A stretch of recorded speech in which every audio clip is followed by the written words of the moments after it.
అన్న ఏం పేరు? ఆ, ఏం పేరు? నా పేరు శ్యామ్, క్షీరసాగర్ శ్యామ్ నా పేరు. ఏం డిమాండ్ చేస్తా ఉన్నారు ఏజీ ఆఫీస్? అంటే మా బకాయిలు రావాలి. మేము రిటైర్మెంట్ అయిన 2 సంవత్సరాలున్నర అవుతుంది. జూలై కట్టిన, ఏప్రిల్ దిగిన వాళ్ళు, ఏప్రిల్ 24 దిగిన వాళ్ళు ఉన్నారు, మే 24 దిగిన వాళ్ళు ఉన్నారు, జూన్ 24 దిగిన వాళ్ళు ఉన్నారు. మేము చాలామంది అప్పుడు ఈ 16 నెలలు 18 నెలల కాంచి ఎలాంటి బెనిఫిట్స్ రాలేదు. ఏదో అప్పుడప్పుడు ఏదో తూతూ మంత్రం లాగా 1-2 చేస్తాను, మిగతా 10 రోజులు చేస్తానులా, ఏం చేస్తానులా తెలియదు. బట్టి గారు ఏమన్నారు, 700 కోట్లు రిలీజ్ చేస్తున్నారు. ఆ రిలీజ్ చేసిన అనేది కూడా అంత బూటకం లాగానే కనబడుతుంది. 700 చేసినా కానీ ఇన్ని రోజుల కాంచి అయినా కానీ రావాలి కదా, కొంతమంది అన్న ముందుకు జరగాలి కదా, జరగటం లేదు. కాబట్టి మేము చాలా అవస్థలో ఉన్నాం. నాకు మోకాలు నొప్పులు ఉన్నాయి, కిడ్నీ వ్యాధి ఉన్నది, రకరకాల వ్యాధులతో బాధపడుతున్నాను. మా ఇంటోళ్ళు కూడా చాలా వ్యాధులతో బాధపడుతున్నాను. పెళ్లి చేసుకోవాలి, ఈఎంఐలు కట్టేది ఉన్నది, ఇల్లు కట్టుకున్నాం, ఈఎంఐలు కట్టుకునేది ఉన్నది, పెళ్లిళ్ళు చేసుకునేది ఉన్నది. ఇవన్నీ ఉన్నా కానీ అంత ప్రభుత్వం అంతా తార్కాణం చేస్తుంది. అంత మా డబ్బులే. జిఎస్ మాదే, ఏపీజీఎఫ్, జెడ్జిఎల్ మాదే, మళ్ళీ ఇది హెచ్జిపిఎఫ్ మాదే, లీవ్ ఎన్కాష్మెంట్ మాకిదే. ఒక గవర్నమెంట్ ఇచ్చేది ఒకటి ఇచ్చేది ఉన్నది. అది తప్పించి అన్నీ మా పైసలే. మా పైసలు దగ్గర పెట్టుకొని ఇవ్వకపోవడం అనేది ఇప్పుడు దేశంలో ఎన్నో రాష్ట్రాలు ఉన్నాయి, 29 రాష్ట్రాలు ఉన్నాయి. ఏ రాష్ట్రాల్లో కూడా ఇట్లా జరగలేదు. గతంలో మీరు ధర్నా చౌక్ దగ్గర ధర్నాలు నిర్వహించిన పరిస్థితి చూసినాం. చాలా చేసిరు, అనేక సార్లు ప్రభుత్వానికి మీ గోడును విన్నవించుకున్నారు. ఎందుకు ఇంతవరకు చలనం లేదనుకోవచ్చు? అదే మరి వాళ్ళకి చలనం లేదు, గవర్నమెంట్కి అట్లా చలనం లేకుంటున్నది. ఏది పట్టించుకుంటలేరు, చెవి మీద బారిపించుకుంటలేరు, ఏది లేదు ఏమన్నది. వీళ్ళు రిటైర్మెంట్ అయిన వీళ్ళతో మనకి ఏం పని అంటారు. సాధారణ ఉద్యోగస్తులు అయితేనో వాళ్ళు పెన్ డౌన్ చేయడం, స్ట్రైక్ చేయడం అంటేనో గవర్నమెంట్కి అప్పుడు అది చురుకైనా ఉంటుంది. గవర్నమెంట్ నడవదు కదా, ఉద్యోగస్తులు ఎందుకు గవర్నమెంట్ నడవదు కదా. ఎంత రాజకీయ నాయకులు అయితే ఎవరైతేంది కానీ ఉద్యోగస్తులు అయితే లేనిది అయితే నడవదు కదా. అందు గురించే వాళ్ళని పక్కా పెట్టిండు. మేము దిగిన వాళ్ళం కాబట్టి మాతో ఏం పని లేదు. పైసలు లేవు అంటుండగా ప్రభుత్వం దగ్గర, రాష్ట్రం దగ్గర పైసలు లేవు, ఖజానా మొత్తం ఖాళీ అయిపోయి. పైసలు లేవు అన్నప్పుడు ఇప్పుడు మీరు పేపర్లలో చూస్తాను, ఈ ప్రాజెక్టులు కడతాను, ఆ ప్రాజెక్టులు కడతాను, కోట్లు ఇస్తాను, ఇది ఇస్తాను అంటాడు. ఓ సందర్భంలో ఆయన ఉన్నాడు, ఇవన్నీ చేస్తాను అనుకుంటాం కదా, నా మెడ మీద కత్తి పెట్టినా కానీ లేవు నా దగ్గర, నేను చెప్పులు కూడా అది చేస్తాను, నన్ను నా దొంగను లెక్క చూస్తానని ఓ వ్యాఖ్యానం చేసిండు సార్. అది సరైనది కాదు. అది ఒక ఉన్నతమైనటువంటి ఒక రాష్ట్ర ముఖ్యమంత్రి అండి ఆ విధంగా మాట్లాడడం కూడా అది సరైనది కాదు. అందరూ కూడా చాలామంది ఖండించారు. ఇప్పుడు మేమేమంటున్నాను, ఇప్పటికైనా కానీ ప్రభుత్వం కళ్ళు తెరిచి మా డబ్బులు మాకు, మా బకాయిలు మాకు ఇవ్వాలని మేము వేడుకుంటాను. ఇక లాస్ట్గా ఈ ఆఫీస్కి కూడా వచ్చినాం. ఇంకా ఎక్కడెక్కడ తిప్పుతారో, ఇంకా ఎంతమంది చచ్చిపోతారో, సుమారుగా 30-32 మంది మాకు తెలిసిన కాడికి చనిపోయింది. పైసలు లేక, ఆర్థిక ఇబ్బందులతోటి ఎన్నో రకాలుగా. పోలీస్ డిపార్ట్మెంట్ వాళ్ళు కూడా ఉన్నారు. ఒక ఎస్ఐ సత్యనారాయణ సార్ అని కూడా ఆయన పాపం, ఆయన గుండెకు పిడుస్తాడు, ఆయన చనిపోయి బాధితుడు. ఇట్లా చెప్పుకుంటా అంటే పోతే మనకు ఒక పక్క ప్రజాపాలన అంటున్నాడు. మరి ఇంతమంది చనిపోతున్నా కూడా ఇంకా మిమ్మల్ని పట్టించుకోకపోవడం, ఇదంతా ఎట్లా చూస్తున్నారు? అదేనన్న ఇప్పుడు కనువిప్ప వాళ్ళకి అది అయితే లేదు. వాళ్ళు చెవి మీద బారేసుకుంటలేరు, మా చేయాలని అంటలేరు. ప్రజాపాలన వచ్చింది అన్నట్టు ఏమన్నా? ప్రజాపాలన వచ్చిందా అని అనిపించింది అంటే ఇప్పుడు అది ఇక ప్రచారం చేసుకుంటుంది గవర్నమెంట్. ప్రజాపాలన అని చెప్పి గవర్నమెంట్ చేసుకుంటుంది. ఈ పాలన లోపల ఎవరి పనులు అవుతానే ఏం చేస్తానే తెలుస్తలేదు. అందుకే అంత ఇంట్లో కూడా ఇప్పుడు అంతా ఏదో కేసీఆర్, కేటీఆర్ ఏమో చేసిండ్రు, అట్లా వాళ్ళు చేసిండ్రు, మనకి ఈ పని మంచిగా అవుతుంది కదా మన రాష్ట్రంలో మనకు అనుకొని మనం ఈ పని చేస్తే ఇప్పుడు ప్రజాపాలన అనేది మా విషయంలో అయితే ఏం కనబడతలేదు. వేరే విషయంలో నడుస్తుంది కావచ్చు కానీ మా విషయంలో మాత్రం నడుస్తుంది. మా రిటైర్మెంట్ అయిన వాళ్ళకి మాత్రం ఇది చాలా అన్యాయం. ఇప్పటికే 2 సంవత్సరాలు దాటిపోయింది, ఇంకా 2.5 సంవత్సరాలు ఏమి ఉన్నట్టుంది గట్టిగా. మళ్ళీ ఎలక్షన్లు అని చెప్పి 1 సంవత్సరం పోతుంది. ఏం చేద్దాం అనుకుంటున్నాం? ఇక ఇట్లనే నిరాహార దీక్షలు చేస్తాం, సీఎం ఇంటికి అక్కడ ధర్నాలు చేస్తాం, ఇక్కడ ధర్నాలు చేస్తాం. ఆమరణ నిరాహార దీక్ష పోతారంటే కొడతారు కావచ్చు, లోపల జైల్లో వేస్తారు కావచ్చు. అది వాళ్ళకి అది భావ్యంగా ఉంటుందా? అది కూడా వాళ్ళకే కదా దెబ్బ. ఇంత మంచి గవర్నమెంట్ ఇంత ఇది చేసుకున్నప్పుడు, ఇంత మెజార్టీతో వచ్చినప్పుడు, ఇంత చేసినప్పుడు గవర్నమెంట్ మమ్మల్ని అన్యాయం చేయడం అనేది సరైనది కాదు కదా. అనిపిస్తుంది. ఒక పక్కనేమో ఉపన్యాసాలు ఇస్తా ఉన్నారు రేవంత్ రెడ్డి గారు, అన్నీ చెప్తుండు, నేను అందరికి మంచిగా చేస్తున్నా అంటుండు. మీ విషయానికి వచ్చేసరికి ఏడేసిన గొంగడ ఆనే ఉన్నట్టుగా కనిపిస్తుంది. ఇక అట్లనే కనిపిస్తుంది. ఇప్పుడు మేము ఇప్పటి నుండి అదే చెప్తున్నాను కదా, ప్రజాపాలన నడుస్తుంది కావచ్చు, అది ఎంతవరకు నడుస్తుంది, కానీ మా పాలన మాత్రం మేము చచ్చిపోతాను, మా ప్రాణాలు పోతాయి. ఏం చెప్తావు ఫైనల్గా రేవంత్ రెడ్డికి? ఫైనల్గా చెప్పేది ఏంటంటే, ఫైనల్గా మా డబ్బులు మాకు ఇవ్వాలి, మా బెనిఫిట్స్ మాకు ఇవ్వాలి అని చెప్పి మేము చెప్తున్నాం. మేము ఎక్క ముందు ఇంకా చచ్చేటోళ్ళనైనా కానీ ఆపాలి. మా ప్రాణాలు పోతానే, ఇక్కడ మా పైసలు లేక అవి లేక ఇబ్బందులు పడుకుంటా ఉంటాను. ఇప్పుడు మాకు సంతానం ఉంటుంది కావచ్చు, వాళ్ళు ఉంటుంది కావచ్చు, కానీ మరి ఇక్కడ ఎంత ఇబ్బంది అవుతుంది మాకు, ఏం కథ. మరి వాళ్ళని చూసుకోవాలి, భార్య పిల్లలను చూసుకోవాలి, అవి చూసుకోవాలి, ఇల్లు చూసుకోవాలి. మాకు ఎంత అవుతుంది? ఇప్పుడు పూర్తి జీతం వచ్చినప్పుడే మేము ఎన్నో ఇబ్బందులతోటి మేము జీవనం గడిపినాం. మాకు ఇటు నుండి బయట నుండి వచ్చేటోళ్ళం కాదు కదా, వచ్చే ఆదాయం అయితే ఏమి లేవు, సోర్సెస్ ఉండవు కదా. అందు గురించి మాకు ఇప్పుడు ఇప్పటికైనా కానీ కనువిప్పుగా తెలిసి మా డబ్బులు మాకు ఇవ్వండి అని చెప్పి మేము సీఎం గారిని వేడుకుంటాను. ఇంకా ఎంతమంది చెప్పండి ఏంది?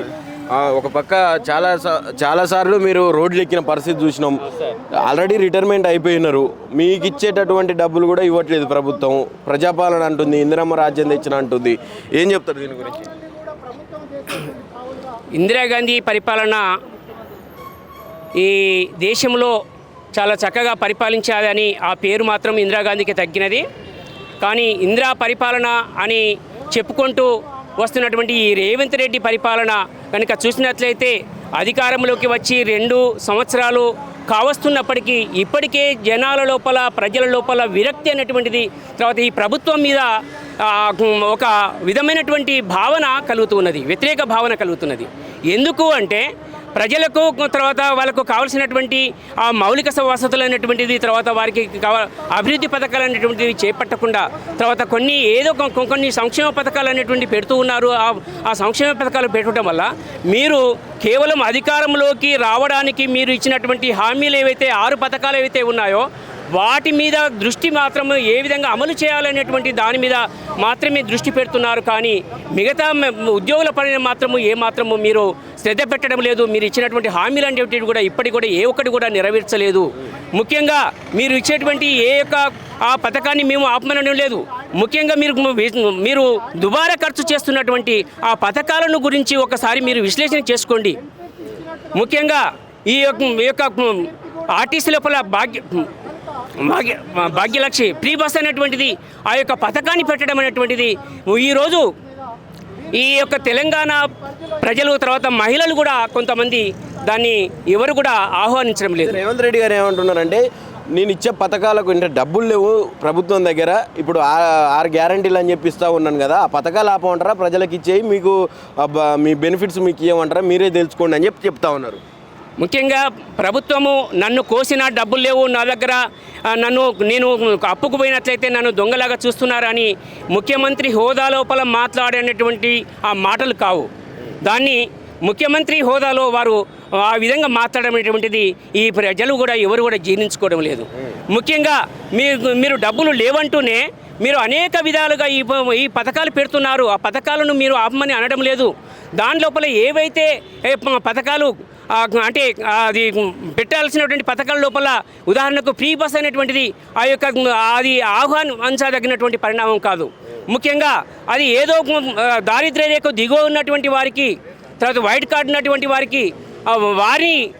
వారికి కనుక ఫ్రీ బస్సు ఇచ్చినట్లయితే బాగుంటుంది. కానీ ఆ ఫ్రీ బస్సు సౌకర్యం వల్ల ఈరోజు ఉపాధ్యాయులు, ఉద్యోగులు కూడా 2 లక్షల జీతం తీసుకుంటూ వాళ్ళు కూడా ఈ యొక్క ఫ్రీ బస్సుల లోపల ప్రయాణిస్తున్నారు. పెద్ద కోటీశ్వర్లు కూడా వాళ్ళు ఫ్రీ బస్సుల లోపల ప్రయాణం చేస్తున్నారు. ఈరోజు కనుక ఆ యొక్క ఆర్టీసీ రద్దుని కనుక చూసినట్లయితే కొన్ని చోట్ల 55 మంది పట్టేటువంటి బస్సు లోపల మొన్న హుజరాబాద్ లోపల ఒక వీడియో కూడా రావడం జరిగింది. 110 మంది ఆ యొక్క బస్సులో ప్రయాణిస్తున్నారు. ఆ బస్సు 110 మందితో బస్సు ప్రయాణించినట్లయితే దానికి ఒకేలాగా యాక్సిడెంట్ కనుక జరిగినట్లయితే ఆ ప్రమాదం లోపల చనిపోయేటువంటి వారు ఎక్కువగా ఉంటారు. దానికి బాధ్యత ప్రభుత్వమే వహించాల్సి ఉంటుంది. కాబట్టి ఈ విధంగా మీరు ఏవైతే కొన్ని పథకాలు అనేటువంటివి పెడుతున్నారో వాటి లోపల ఏవి ప్రజలకు పనికిరావు అనేటువంటి వాటిని మీ యొక్క ఆర్థిక మాంద్యాన్ని, తర్వాత మీ యొక్క ఆర్థిక పరిస్థితిని దృష్టిలో ఉంచుకొని కొన్నిటిని తగ్గించి నేను ప్రస్తుతము ఇవ్వలేని స్థితిలో ఉన్నాను, ఆర్థిక మాంద్యం దృష్ట్యా తర్వాత నేను చెల్లిస్తానని ఆ విధంగా మీరు అనుకొని తర్వాత మీరు ఆ విధంగా బట్టి విక్రమార్క గారు కూడా మీకు ఒక హామీ ఇచ్చారు, రేపో మాపో రిలీజ్ చేస్తామని చెప్పి కూడా. బట్టి విక్రమార్క వారు తర్వాత 4 నెలల క్రితము వారు ఉద్యోగ జేఏసీలకు ఇచ్చినటువంటి హామీ ఏంటంటే మేము ప్రతి నెల 700 కోట్ల రూపాయలు మేము చెల్లిస్తామని చెప్పి అనడం జరిగింది. కానీ 700 కోట్ల లోపల జూలై లోపల కేవలము 185 కోట్లు మాత్రమే చెల్లించడం జరిగింది. అది మెడికల్ రీఇంబర్స్మెంట్ అనేటువంటి వాటిని చెల్లించడం జరిగింది. తర్వాత 200 కోట్లు అనేటువంటిది సర్వీసులో ఉన్నటువంటి అది పోలీస్ డిపార్ట్మెంట్ వారికి చెల్లించినట్లుగా మా దగ్గర ఆధారాలు ఉన్నాయి. తర్వాత 1032 కోట్లు అనేటువంటిది చెల్లించినారని చెప్తున్నారు. అక్టోబర్ లోపల 1032 కోట్ల లోపల 332 కోట్లు కేవలం కాంట్రాక్టులకు సంబంధించినటువంటి పంచాయతీరాజ్ కాంట్రాక్టు, తర్వాత ఇంజనీరింగ్ R&B వారికి సంబంధించినటువంటి ఆ కాంట్రాక్ట్ లోపల వారికి మాత్రమే చెల్లించడం జరిగింది. ఆ 700 కోట్ల లోపల కూడా సర్వీసులో ఉన్నటువంటి యొక్క ఉద్యోగులకు మాత్రమే రావడం జరిగింది. కానీ రిటైర్డ్ అయినటువంటి వారికి ఆ విధంగా ఎట్టి పరిస్థితుల్లో ఏ మాత్రము డబ్బులు రాలేదు. అది కేవలం ఒకే జీపీఎఫ్ అది అక్టోబర్ వరకు, అక్టోబర్లో ఇచ్చినటువంటి వారిని అక్టోబర్ వరకు చెల్లించడం, అక్టోబర్ 2024 వరకు ఎవరికైతే జీపీఎఫ్ చెక్కు రెడీగా ఉంటుందో వాళ్ళకు వచ్చింది.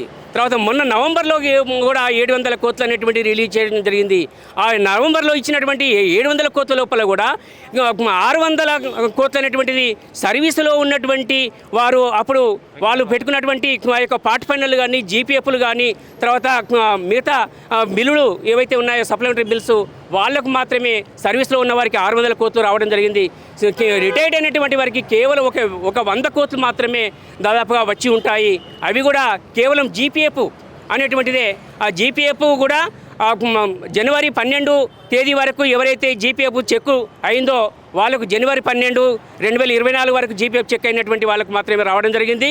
ఇంకా కొంతమంది హైకోర్టు ఉత్తర్వుల మేరకు హైకోర్టు ఉత్తర్వులు ఆదేశాలు ఇచ్చినప్పటికీ కూడా వాళ్ళకి అది వాళ్ళకు బెనిఫిట్స్ చెల్లించకపోవడం వల్ల వారు తిరిగి కాంటెంప్ట్ ఆఫ్ ది కోర్టు అనేటువంటివి వేయడం జరిగింది. ఆ కాంటెంప్ట్ ఆఫ్ ది కోర్టును కూడా వాయిదాలు వేసుకుంటూ వస్తున్నారు. ఆ వాయిదాలు వేసినటువంటి క్రమం లోపల నవంబర్ 18వ తారీఖు నాడు ఉన్నటువంటి ఆ యొక్క డ్యూ డేట్ అయితే ఎవరికైతే కోర్టు డేట్ ఉందో ఆ డేటు కంటే ముందు మేము ప్రభుత్వాన్ని అంటే వాళ్ళ యొక్క రిటైర్మెంట్ బెనిఫిట్స్ చెల్లించాము అని అనిపించుకోవడం కొరకు మాత్రమే ఆ రోజు కొంతమందికి ఎవరికైతే ఆ యొక్క కాంటెంప్ట్ ఆఫ్ ది కోర్టు ఉందో 18వ తారీఖు నాడు వాళ్ళకు మాత్రమే ఒక్కొక్కటి చొప్పున కొంతమందికి గ్రాట్యుటీ. ఇప్పటికే 2.5 సంవత్సరాలు కంప్లీట్ అవుతా ఉన్నది. మరి ఏం చేద్దాం అనుకుంటున్నారు మీరు అందరూ? ఇప్పటికీ దాదాపుగా ప్రభుత్వము మా అధికారంలోకి వచ్చి 2 సంవత్సరాలు, ఇప్పుడు డిసెంబర్ 7వ తారీఖు తోటి 2 సంవత్సరాలు కావస్తున్నది. ఇంకా 3 సంవత్సరాలే ఈ యొక్క ప్రభుత్వం అధికారంలోకి ఉంటుంది. కానీ ఇప్పటికీ కూడా ఇప్పటికే ఈ ఉద్యోగుల లోపల మీరు ఇచ్చినటువంటి ఏవైతే హామీలు ఉన్నాయో ఉద్యోగులు కానీ తర్వాత మేము రిటైర్డ్ అయినటువంటి మా పెన్షనర్లకు కానీ ఇచ్చినటువంటి ఏ ఒక్క హామీని కూడా మీరు నెరవేర్చలేదు. కేవలము 1వ తారీఖు వేతనం మాత్రమే మీరు చెల్లిస్తున్నారు అనేటువంటిది దానితోటి మీరు సంతృప్తి చెందుతున్నారు. కానీ మేము ఉద్యోగ ఉపాధ్యాయులుగా పెన్షనర్లుగా మేము ఎవరూ కూడా సంతృప్తి చెందడం లేదు. ముఖ్యంగా మాకు రావాల్సినటువంటి బకాయిలు అయినటువంటివి మేము మార్చి 2024 నుండి నవంబర్ 2025 వరకు దాదాపుగా రాష్ట్ర వ్యాప్తంగా 15,000 మంది ఉద్యోగులు ఉపాధ్యాయులు రిటైర్డ్ అయితే వారికి కేవలం 1,000 మందికి మాత్రమే యొక్క బెనిఫిట్ అంటే యొక్క బకాయిలు అనేటువంటిది రావడం జరిగింది. వారికి ఏ విధంగా అంటే ఇప్పుడు నేను చెప్పాను కదా, కోర్టు ఉత్తర్వుల మేరకు కోర్టు ఆదేశాల మేరకు కొంతమంది వ్యక్తిగత ప్రయత్నాల ద్వారా తర్వాత పైరవుల ద్వారా తర్వాత నెక్స్ట్ కమిషన్లు ఇచ్చుకుంటూ కూడా కొంతమంది తీసుకోవడం జరిగింది. ఇంకా 14,000 మంది రాష్ట్ర వ్యాప్తంగా ఇప్పటికీ బకాయిలు రాకుండా వేచి చూస్తున్నారు. ఈ 14,000 మందికి వారి ఒక్కొక్కరికి దాదాపుగా యావరేజ్గా 35 లక్షల నుండి 75 లక్షలు 80 లక్షల వరకు పై అంటే గ్రూప్ 1 ఆఫీసర్ స్థాయి వరకు 80 లక్షలు వాళ్ళకు వచ్చేటివి ఉంటాయి. కాబట్టి యావరేజ్గా చేసినట్లయితే 50-55 లక్షలు ఒక్కొక్కరికి ఇవ్వాల్సి ఉంటుంది. ఆ 50-55 లక్షలు అన్నప్పుడు 14,000 మందికి కనుక చూసినట్లయితే 7,000 కోట్లు అనేటువంటివి దాటవు. ఆ 7,000 కోట్లు అనేటువంటివి మీ దగ్గర లేవా?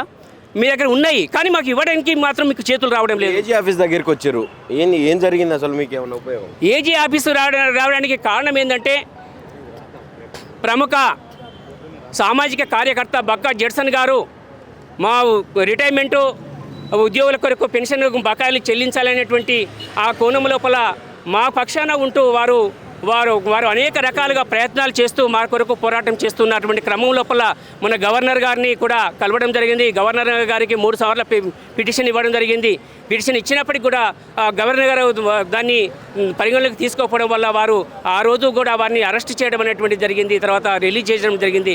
తర్వాత మళ్ళీ వారి యొక్క CAG report control and auditor general నుండి వారి యొక్క కార్డు రిపోర్ట్ అనేటువంటి కూడా తీసుకోవడం జరిగింది.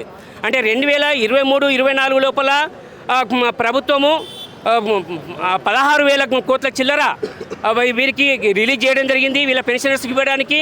తర్వాత అదేవిధంగా 24-25 లోపల కూడా ఈ రిటైర్మెంట్ వాళ్ళ యొక్క బెనిఫిట్స్ అనేటువంటిది దాంట్లో చూపిస్తూ ఇవ్వడం జరిగింది. తర్వాత 25-26లో కూడా ఆ యొక్క పెన్షన్ బెనిఫిట్స్ను చెల్లించడం జరిగింది అని ఆ రిపోర్ట్ తెలియజేస్తున్నది. ఆ రిపోర్ట్ తెలియజేసినటువంటి క్రమం లోపల వారు ఏజీ ఆఫీస్ గారికి విన్నవించుకుంటే వారు కనుక ఎవరెవరికి ఏ నిధులు రాలేదు వారి అందరికి కూడా నిధులు ఇచ్చేటువంటి బాధ్యత ఏజీగా మాకు ఉంటుంది. కాబట్టి ఎవరెవరికి రాలేదు అనేటువంటి వారు కనుక వ్యక్తిగతంగా వచ్చి మాకు కనుక అభ్యర్థన పత్రం ఇచ్చినట్లయితే దాన్ని పరిశీలించి ప్రభుత్వానికి పంపించి వారికి ఆ యొక్క బకాయిలు రాబట్టేందుకు మేము ప్రయత్నం చేస్తామని అనడంతో ఆ యొక్క పిలుపు మేరకు ఈరోజు రాష్ట్ర వ్యాప్తంగా అన్ని జిల్లాల నుండి కూడా ఇక్కడికి వచ్చి అభ్యర్థన పత్రాలు అనేటువంటిది ఇవ్వడం జరుగుతున్నది. ఏం చెప్పాలనుకుంటున్నారు ఫైనల్గా రేవంత్ రెడ్డి గారికి? ముఖ్యంగా రేవంత్ రెడ్డి గారికి మా యొక్క విన్నపం ఏంటంటే 14,000 మంది ఈ రిటైర్డ్ ఉద్యోగుల పక్షాన మేము ప్రభుత్వానికి విన్నవించుకునేది, అయ్యా ముఖ్యమంత్రి గారు ఇప్పటి వరకు రిటైర్మెంట్ బకాయిలు రాక రాష్ట్ర వ్యాప్తంగా 28 మంది ఉద్యోగ ఉపాధ్యాయులు మరణించినా కానీ మీరు లోపల కనికరము అనేటువంటి దయా జాలి ఏమాత్రము మీకు అనిపించడం లేదు. మా ఉద్యోగుల పట్ల రిటైర్డ్ అయినటువంటి వారి పట్ల జాలి లేకపోవడం వల్ల మీ యొక్క సొంత నియోజకవర్గంలోనే కొడంగల్ నియోజకవర్గంలోనే సొంత ఊళ్ళోనే కొండయ్య అనేటువంటి ఒక ప్రాథమిక ఉపాధ్యాయుడు నేను నా యొక్క కిడ్నీలు పాడైనవి నేను ఆరోగ్యం బాగు చేసుకోవాలి అని పేపర్ ప్రకటన ఇచ్చుకొని విన్నవించుకున్నప్పటికీ నా బకాయిలు చెల్లించండి అని చెప్పినప్పటికీ మీ యొక్క లోపల కనికరం కలగలేదు. తర్వాత ఆ విధంగా విన్నవించుకున్నప్పటికీ తర్వాత 2-3 రోజులకే తను చనిపోవడం జరిగింది. ఆ చనిపోయిన వెంటనే అతనికి అభయ హస్తం కింద 9 లక్షల రూపాయలు అనేటువంటి ఇవ్వడం జరిగింది. అతనికి 35 లక్షలు రావాల్సినవి ఇప్పటికి కూడా 30 లక్షలు చెల్లించలేదు. కాబట్టి ఈ విధంగా రాష్ట్ర వ్యాప్తంగా మొన్న వరంగల్లో బీరయ్య అనేటువంటి ఒక ఉపాధ్యాయుడు తర్వాత క్యాన్సర్ వ్యాధితో బాధపడుతూ తన వద్ద ఉన్నటువంటి లక్షల కొద్ది రూపాయలు కూడా వెచ్చించి క్యాన్సర్ను బాగు చేసుకోవడానికి ప్రయత్నిస్తే ఆ క్యాన్సర్ అనేటువంటిది తీవ్రత పెరిగి తర్వాత మొన్న వరంగల్ లోపల చనిపోవడం అనేటువంటి జరిగింది. ఈ విధంగా రాష్ట్ర వ్యాప్తంగా అనేక మంది అనేక వ్యాధులకు గురి అవుతూ అనారోగ్యానికి గురవుతూ ఆసుపత్రి పాలై తర్వాత వారు ఆ విధంగా చికిత్స పొందుతూ ఉన్నప్పటికీ తర్వాత వారు చాలామంది ఇప్పటికి కూడా చనిపోతూ ఉన్నారు. కాబట్టి ఇప్పటికి కూడా మీకు దయ లేదా? ఈ యొక్క రాష్ట్ర వ్యాప్తంగా ఉన్నటువంటి 14,000 మంది కుటుంబాలను మీరు మా యొక్క రిటైర్మెంట్ బకాయిలు చెల్లించి మమ్మల్ని అందరినీ కాపాడాల్సిందిగా ప్రభుత్వానికి మేము విన్నవించుకుంటున్నాము.